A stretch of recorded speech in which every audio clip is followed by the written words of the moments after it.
जय हिंद। देखिए, इससे पहले की क्लास में हम लोग पढ़ चुके हैं संघ और उसका राज्य क्षेत्र, यानी कि भाग 1 पॉलिटी का भाग 1 भारतीय संविधान से।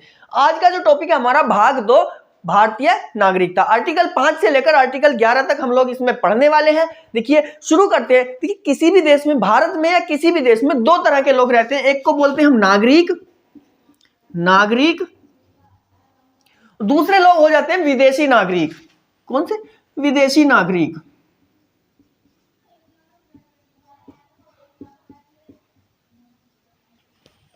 नागरिक और दूसरे विदेशी नागरिक, इनमें क्या फर्क होता है? अब देखो, मान लो ताजमहल देखने के लिए हम लोग गए हैं। ताजमहल देखने के लिए हम तो गए हैं, भारत के हैं हम लोग। दूसरा, भाई विदेश से भी लोग, अमेरिका से भी लोग ताजमहल देखने के लिए आते हैं, रसिया से भी लोग ताजमहल देखने के लिए आते हैं, चाइना से भी लोग ताजमहल देखने के लिए आते हैं। सब कई देशों से, लगभग सभी देशों से लोग ताजमहल देखने के लिए आ गए। अब जितने भी लोग वहां पर आए हुए हैं, सभी को भारत के नागरिक थोड़ा ही ना कहेंगे। जो विदेश के हैं वो विदेशी नागरिक होंगे, ठीक है। अब विदेशी नागरिकों में भी दो तरीके के होते हैं। भारत में जब आएंगे तो दो तरीके से कहलाते हैं। एक तो होते हैं विदेशी मित्र और दूसरे विदेशी शत्रु। विदेशी मित्र,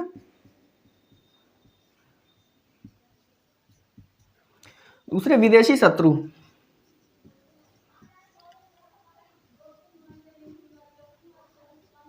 विदेशी शत्रु, ठीक है। विदेशी नागरिक और दूसरे विदेशी शत्रु। विदेशी मित्र, सॉरी नागरिक नहीं, विदेशी मित्र, ठीक है। विदेशी मित्र वो लोग, वो नागरिक कहलाएंगे जिन देशों से भारत के संबंध बहुत ज्यादा अच्छे हैं, जैसे कि रसिया। स्टार्टिंग से ही रसिया के साथ संबंध भारत के बहुत अच्छे रहे हैं, तो वो जितने भी लोग आएंगे उन लोगों को क्या कहा जाएगा? विदेशी मित्र कहा जाएगा। अगर हम बात करें विदेशी शत्रु की, तो विदेशी शत्रु जिन देशों के साथ संबंध ठीक ठाक नहीं है, जैसे कि चाइना है, पाकिस्तान है, इन देशों के साथ भारत के संबंध ठीक ठाक नहीं रहते, तो क्या कहलाते हैं? विदेशी शत्रु कहलाते हैं, ठीक है। उसके बाद अगर हम बात करें नागरिकों की, तो नागरिक भारत का नागरिक एक ऐसा नागरिक होगा जिसको भारत सरकार एक विशेष प्रकार का अधिकार देती है कि आप चाहो अपनी मर्जी से अपना प्रधानमंत्री चुन सकते हो, अपनी मर्जी से अपना सांसद चुन सकते हो, अपनी मर्जी से अपना विधायक चुन सकते हो, अपनी मर्जी से अपना मुख्यमंत्री चुन सकते हो।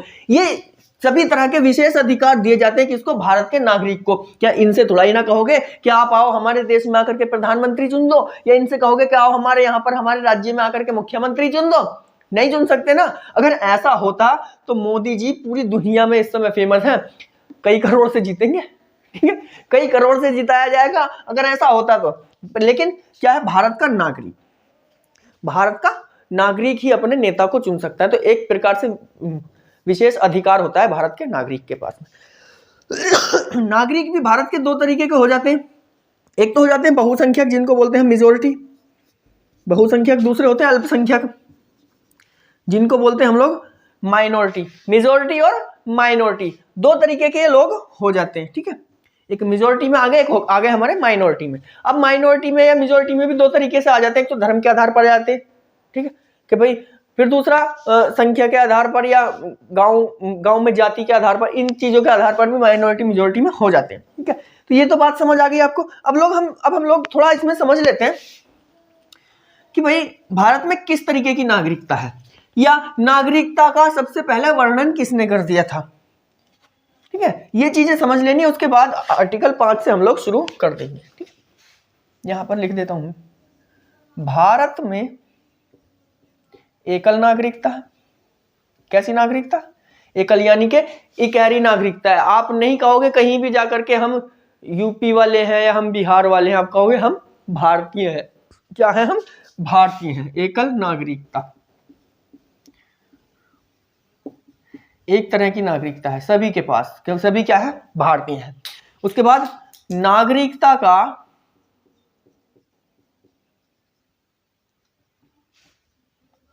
वर्णन, नागरिकता का वर्णन सबसे पहले किसने किया था भाई? अरस्तू ने किया था। किसने? अरस्तू ने कर दिया, ठीक है। अब देखिए, अब हम शुरू कर देते हैं यहां पर आर्टिकल 5, उसके बाद से इसको समझेंगे। देखिए, एकल नागरिकता, इसका एक अपवाद था 2019 तक, 5 अगस्त 2019 तक इसका एक अपवाद था, जिसको बोला जाता है 370-35 है, जो कि जम्मू कश्मीर में लगा हुआ था। वहां पर वो लोग दो आईडी रखते थे, दो नागरिकता अपनी रखते थे, लेकिन उसको खत्म कर दिया गया कब? 2019 में, अगस्त 2019 में। आर्टिकल 5 में कहा गया है, संविधान के प्रारंभ में नागरिकता, स्क्रीनशॉट के लिए अभी जगह दे दूंगा, टेंशन ना लो। संविधान के प्रारंभ में नागरिकता। देखिए आज के समय में जो हमें नागरिकता दी जाती है, अब जो हमें नागरिकता मिलती है आज के टाइम में, वो हमें किसी आर्टिकल से नहीं मिलती है, वो मिलती है नागरिकता अधिनियम 1955 के द्वारा। 1955 में जो भारत का नागरिकता अधिनियम बना था उसके द्वारा नागरिकता दी जाती है। क्योंकि आज के समय की नागरिकता के लिए उस समय योद्धाओं ने कोई हमें प्रावधान ही नहीं दिया कि आप किस तरह से भारत के नागरिक बनोगे, क्योंकि उनको क्या करना था उस समय, जो भारत में लोग रह रहे थे उनकी नागरिकता को बचाना था, उनको नागरिकता देनी थी कि किस तरह से हम उन लोगों को अब नागरिकता दें। तो संविधान के प्रारंभ में नागरिकता, क्योंकि उस समय जो लोग थे उन लोगों को कैसे हम लोग भारत में नागरिकता दें। पहला पॉइंट कहा गया कि उसका जन्म भारत में हुआ हो, उसका जन्म भारत में हुआ हो।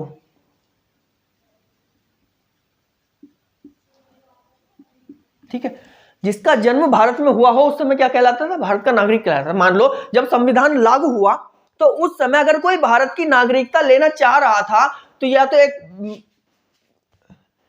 पॉइंट उसके लिए दे दिया गया था कि अगर आपका जन्म भारत में हुआ हो तो आप भारत के नागरिक माने जा सकते हो। दूसरी बात कही कि भाई उसके पिता का जन्म भारत में हुआ हो, ठीक है, उसके माता पिता का जन्म, माता पिता का जन्म भारत में हुआ हो।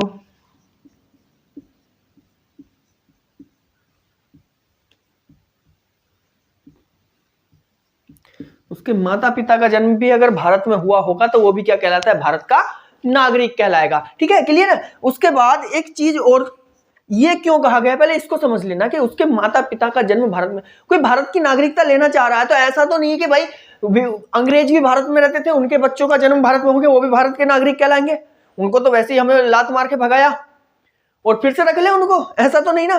जो अपनी मर्जी से चाह रहा है रहना तो रह सकता था, लेकिन ये क्यों कहा गया कि उसके माता पिता का जन्म भारत में हुआ हो? ये इसलिए कहा गया क्योंकि भारत को आजाद कराने के लिए बहुत सारे क्रांतिकारी दूसरे देश में रह रहे थे, उनको दूसरे देश में रहना पड़ रहा था। जैसे कि सैन फ्रांसिस्को में लाला हरदयाल ने गदर पार्टी की स्थापना की थी, गदर पार्टी वहां पर चलाई थी उन्होंने भारत को आजादी दिलाने के लिए। तो ठीक है, अब उनके बच्चों को या उनको भी नागरिकता चाहिए थी तो कोई ना कोई तो उनके लिए प्रावधान करना पड़ेगा, किया।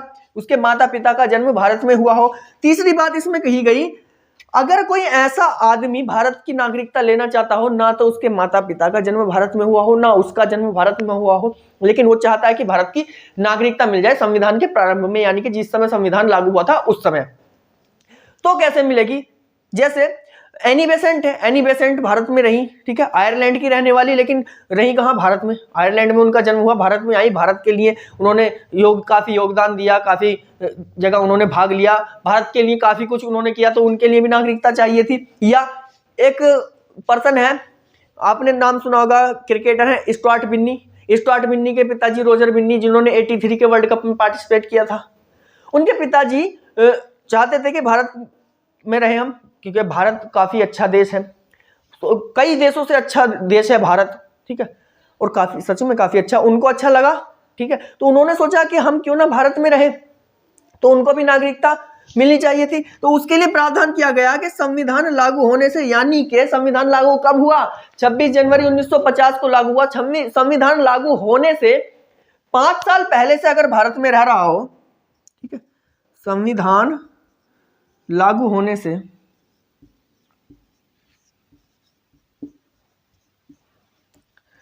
5 साल पहले से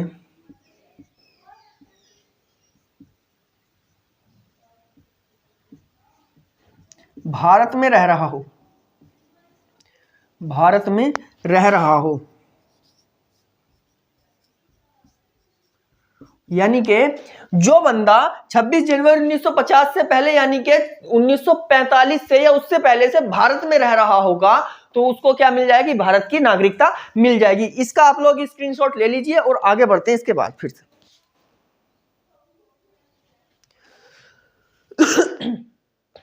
चलिए, हो गया।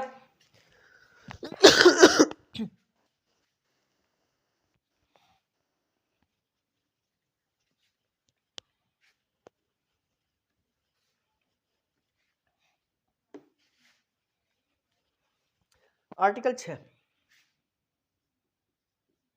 आर्टिकल 6 देखिए, आर्टिकल 6 क्या कहता है? आर्टिकल 6 कहता है पाकिस्तान से भारत आए लोगों की नागरिकता। कहां से? पाकिस्तान से।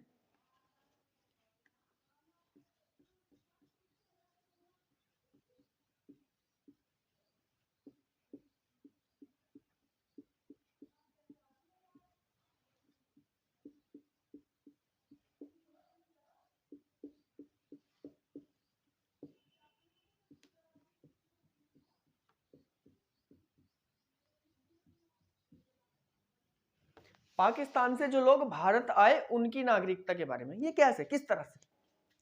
अब देखिए हुआ क्या, लोगों को लगा कि अब हमें पाकिस्तान चला जाना चाहिए, कुछ लोगों को लगा कि हम भारत चले जाना चाहिए। जब विभाजन हुआ या हालात ऐसे बन गए थे कि अब विभाजन होना ही है, तो कुछ लोग चले गए कहां? पाकिस्तान। कुछ लोग भारत में ही रहे, कुछ लोग भारत में रहे, या कुछ लोग आ जा भी रहे थे। उस पर 19 जुलाई 1948 को एक नियम बनाया गया जिसको बोला गया परमिट नियम। 1948 को परमिट नियम लाया, परमिट नियम आया। कौन सा नियम? परमिट नियम।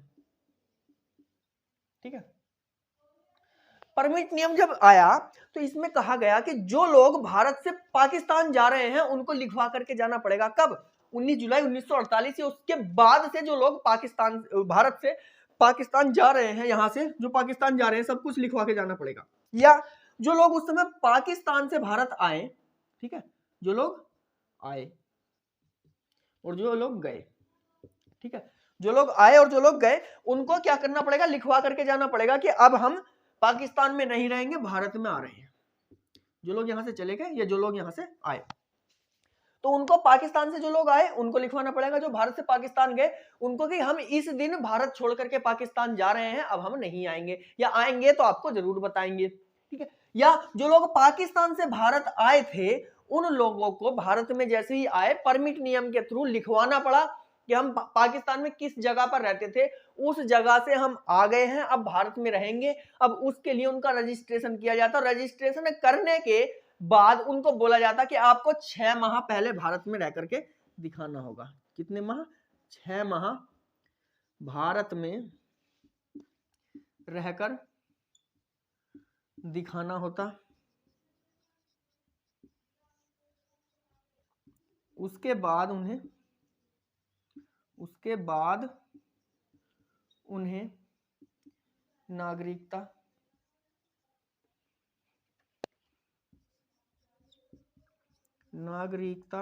दी जाती। ठीक है, इसको रफ कर देता हूं और आप इसका स्क्रीनशॉट ले लीजिए। ठीक है, चलिए स्क्रीनशॉट ले लीजिए।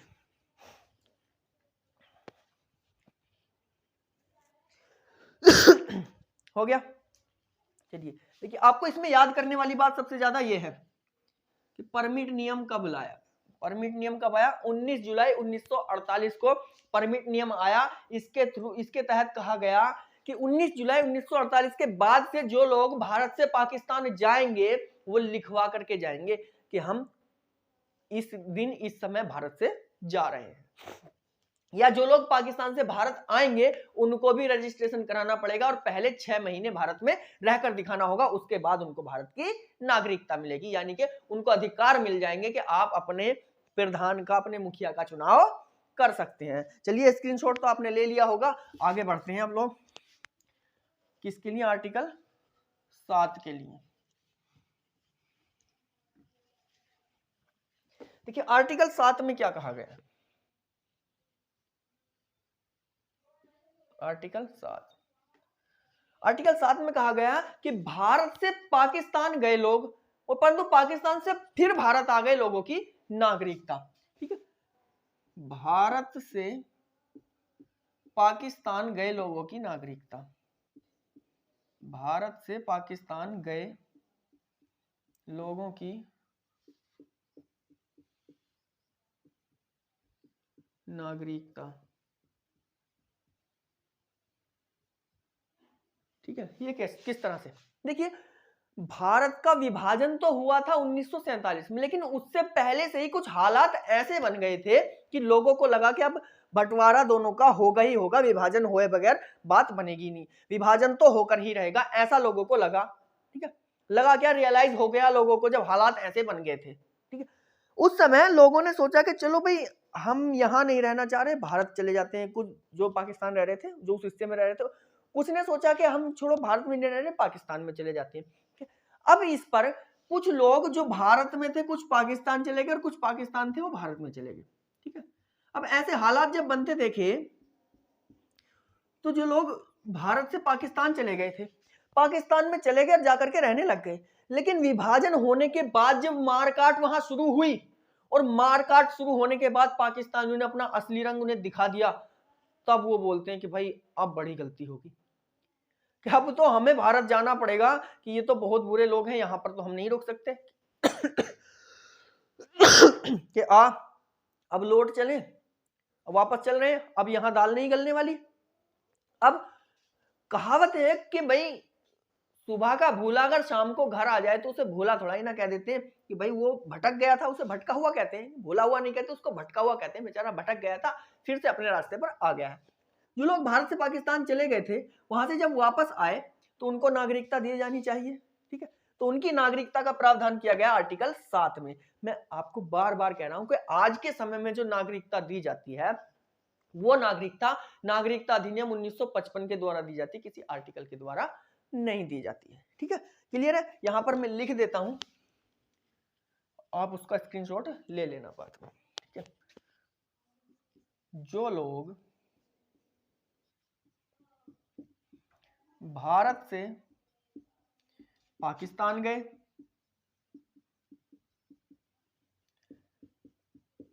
परंतु पाकिस्तान से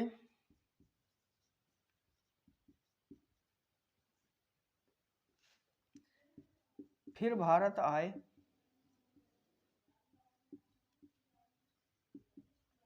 उनको पहले भारत में 6 माह रुक कर दिखाना होगा।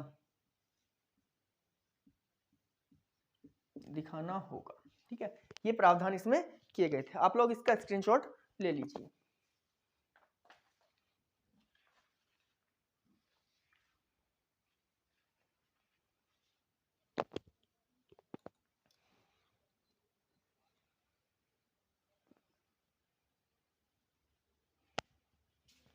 चलिए कर दें।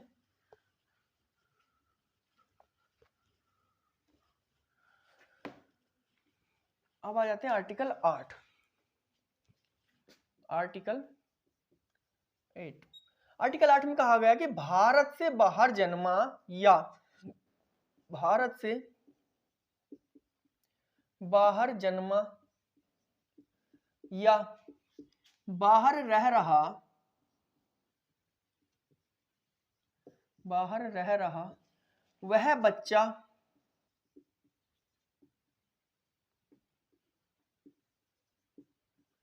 भारत का नागरिक होगा, भारत का नागरिक होगा जिसके माता पिता भारत के नागरिक हों, जिसके माता पिता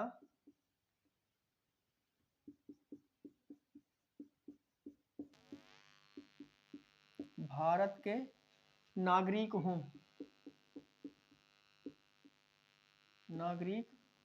ठीक है, ये क्यों कहा गया? देखिए इसको, देखिए मान लो कोई घूमने के लिए किसी दूसरे देश में चला गया। अब जब यहां से कोई कपल घूमने के लिए दूसरे देश में गया, या किसी काम के सिलसिले में भी दूसरे देश में गया, तो यहां से जब उसका वीजा लग करके जाएगा, यहां से जब चेकिंग होकर के जाएगा तो 2 लोग जाएंगे। लेकिन वहां पर जा करके उसकी पत्नी की डिलीवरी हो गई, एक बच्चा उनको हुआ। अब उस बच्चे को जब वो लेकर के आएंगे तो उनको तो रोक लिया जाएगा ना, कि भाई हमारा तो चुरा कर नहीं ले जा रहे, आप तो 2 आए थे, 3 क्यों जा रहे हो, हमारा चुरा कर ले जा रहे हो। तो उसके लिए उनको एम्बेसी में जाकर के लिखवाना पड़ेगा कि भाई हम 2 आए थे और इस हॉस्पिटल में इस जगह पर इतने बजे या इस दिन हमको संतान की प्राप्ति हुई, और हम अब देश जब जाएंगे तो अपने बच्चे को लेकर के जाएंगे, इसीलिए कहा गया। या फिर दूसरी बात क्या होती है यहाँ से लोग दूसरे दूसरे देश में MBBS करने के लिए भी जाते हैं, अब्रोड जाते हैं ना, अब्रोड जाते हैं, या जॉब के सिलसिले में बहुत सारे लोग जॉब के सिलसिले में बाहर रह रहे हैं, दूसरे देशों में रह रहे हैं, ठीक है, अपने घर बार को सबको छोड़ करके कमाने के लिए दूसरे देश में चले जाते हैं, तो वो लोग भी भारत के नागरिक होते हैं, ठीक है। तो इसके उनके लिए भी यह बोल दिया गया था, आर्टिकल 8 में बोल दिया गया था। इसका आप लोग स्क्रीनशॉट ले लीजिएगा बाद में, पहले आर्टिकल 9 भी इसी में पढ़ा देता हूं मैं। आर्टिकल 9, आर्टिकल 9 में क्या कहा गया? आर्टिकल 9 में साफ साफ कहा गया कि यदि आपने किसी दूसरे देश की नागरिकता ले ली तो आपकी भारत की नागरिकता स्वतः ही समाप्त हो जाएगी। जैसे कि अक्षय कुमार ने कनाडा की नागरिकता ले ली। अब कनाडा की नागरिकता जैसी उन्होंने ली तो भारत की नागरिकता स्वतः समाप्त हो जाएगी। और आर्टिकल 9 में ये साफ साफ कह दिया गया कि किसी दूसरे देश की नागरिकता लेने पर, किसी दूसरे देश की नागरिकता लेने पर,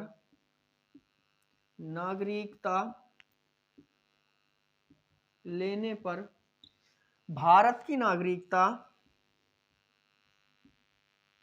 की नागरिकता स्वतः समाप्त हो जाएगी, स्वतः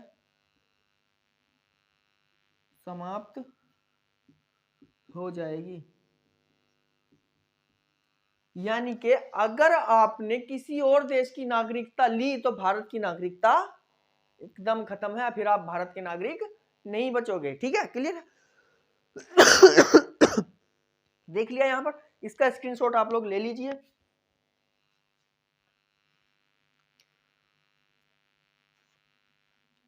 चलिए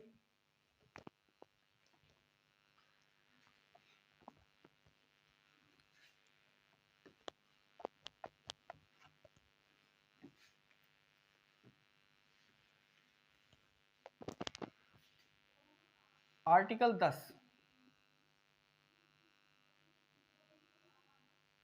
आर्टिकल 10 में देखिए क्या लिखा हुआ। आर्टिकल 10 में कहा गया है कि नागरिकता का बना रहना जब तक कि कोई देश विरोधी कार्य ना करे। ठीक है, नागरिकता का बना रहना किस तरह से होता है अभी समझाऊंगा। नागरिकता का बना रहना जब तक कि कोई देश विरोधी कार्य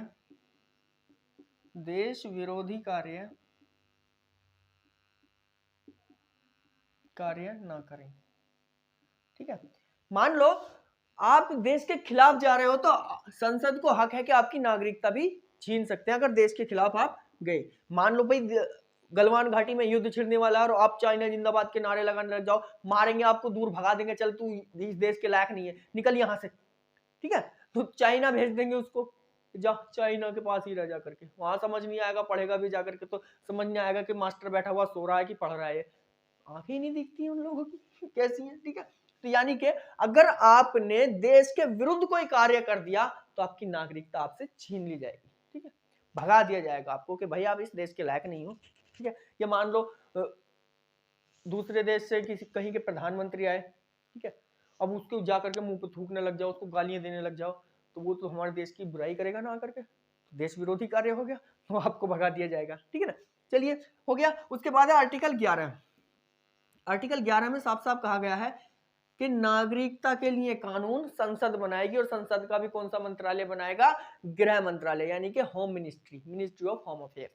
ठीक है ना, नागरिकता के लिए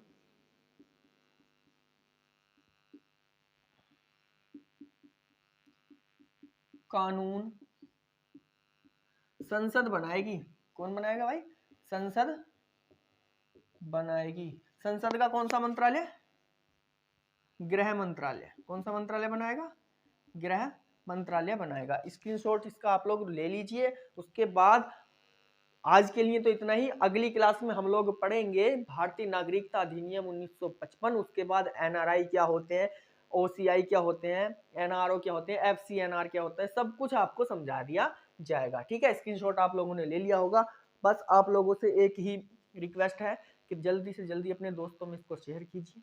ठीक है, लाइक आपका मन हो तो कर देना, वरना कोई दिक्कत नहीं है, ठीक है। अच्छी लगी वीडियो तो आप लाइक कर देना, और कमेंट करके बता दिया करना कि कहाँ हम लोग, अगर आपको लग रहा है कि सर को थोड़ा एडवाइस देना, तो एडवाइस भी आप लोग अपना दे सकते हैं, एडवाइस सबके मानते हैं, और कमेंट भी हम लोग सभी के पढ़ते हैं, ठीक है। तो आप कमेंट करके बता दिया करें कि सर आप यहाँ पर थोड़ा गलती करें, इसको ठीक करें, ठीक है। या कोई अपनी तरफ से एडवाइस देना है तो उसको बता दिया करें, या आपका अपना कोई टॉपिक है जो आप चाहते हैं कि सर पहले हमें ये पढ़ा दें, तो हम उसके लिए उस पर भी आपको वीडियो बना देंगे। बस आप लोग अपना सपोर्ट बनाए रखिए। Thank you class.